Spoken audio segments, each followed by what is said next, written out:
What's up everyone, this is DR with the WoW Breakdown 101, and today we're going to take a look at the Iron Juggernaut Melee DPS point of view guide in the Siege of Orgrimmar. Now, as with all of my melee point of view guides, I will break down the fight like a puzzle, piece by piece, step by step, to help you get past the encounter. Now, I will only tell you what you as a melee DPS will need to know to get past this encounter, and will not go over how you're going to down it as a raid. If you want to know how to down this boss as a raid, then I've linked the normal mode encounter Fat Boss guide below. Now you will notice that we were single healing this fight in this encounter, and we was just doing this to have fun, and it's only footage that I have as a melee DPS for Juggernaut at the moment. So just bear with me, and hopefully this guide will help you out, guys. Now, as with every encounter, the first thing that we will go over is positioning. You should always make sure that you are at the side of this boss or behind him. Never get near the tanks during the first phase of this encounter. Also, if your raid leader has not positioned the boss next to the wall or the fence, then I implore your raid leader to do so. That way, during phase 2, you will have maximum uptime on the boss. In this encounter, it is optimal to pop hero in the pool so that all of your DPS have their cooldowns, and make sure you get the most out of your pool as always. This encounter has a lot of damage going out, so you as a melee DPS need to do everything that you can do to help out your healers in this encounter. And you can do that by making good use of your defensive cooldowns and your position. You start the encounter out in phase 1, which is the assault phase, and it lasts 2 minutes. During this phase you will have to deal with a couple of abilities, and depending on your class you may be able to help out with a third ability, which I will go over in a bit. Board or Drill is an ability that Juggernaut casts around every 20 seconds that causes spikes to travel along the ground in different directions, and anyone that comes in contact with him will take high physical damage.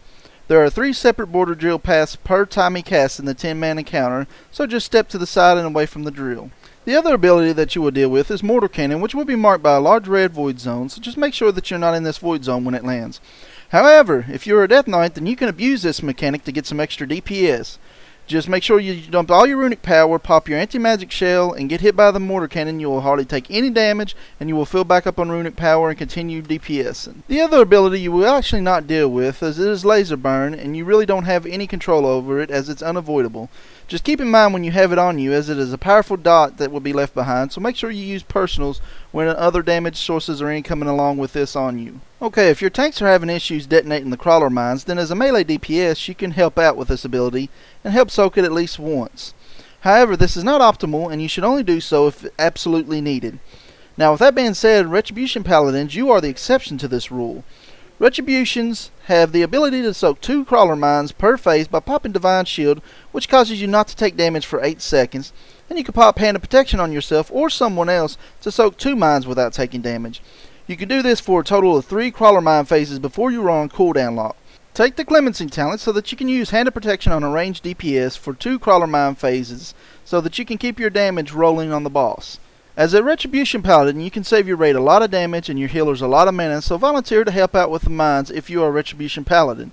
However, if you have Juggernaut on farm and your tanks can handle all the crawler mines, then by all means continue blowing up the boss. After 2 minutes in the assault phase, Juggernaut goes into the siege phase for 1 minute. During the siege phase, Juggernaut will become stationary and does not move. During this phase, he will cast Seismic Activity, which deals raid-wide nature damage every second.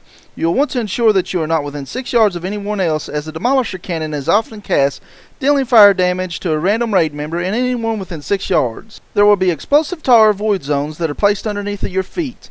As melee, it is best to stack right under the boss to drop these void zones under the boss, or in an area that you're not going to be problematic for when stacking for the shock pulse, which knocks all raid members back. The reason you will stack against the wall is so that when you get knocked back, you can keep your DPS rolling on the boss. Finally, you can get targeted by Laser Cutter, which is a pain in the ass for a melee DPS. This beam will follow you for 10 seconds and deal high fire damage if it catches you. Also, if you happen to kite it over top of an explosive tar pool, then it will explode, dealing very high raid-wide damage. If you get this on you, then kite the laser away from the tar pool while trying to stay in melee range of the boss so that you can keep your DPS rolling. If you have placed your void zones well enough, then staying in melee range will not be too problematic. After the 1 minute mark is up, he will switch back to the assault phase. Just make sure to get away from the tanks and get back into position after the 3rd shock pulse hits. He will not have enough time to get off a 4th shock pulse. This will help your transition be smooth and prevent you from getting ate up by the frontal cone attack. Now it's just rinse and repeat until he is dead. This encounter will push your tanks and healers, so take joy in this encounter as it is fairly easy for a melee DPS. That is all I have for this guide. If it helped you out any at all, then give me a like and share, subscribe to help me put out more content for you guys. Go out there and have fun, and see you again next time, guys.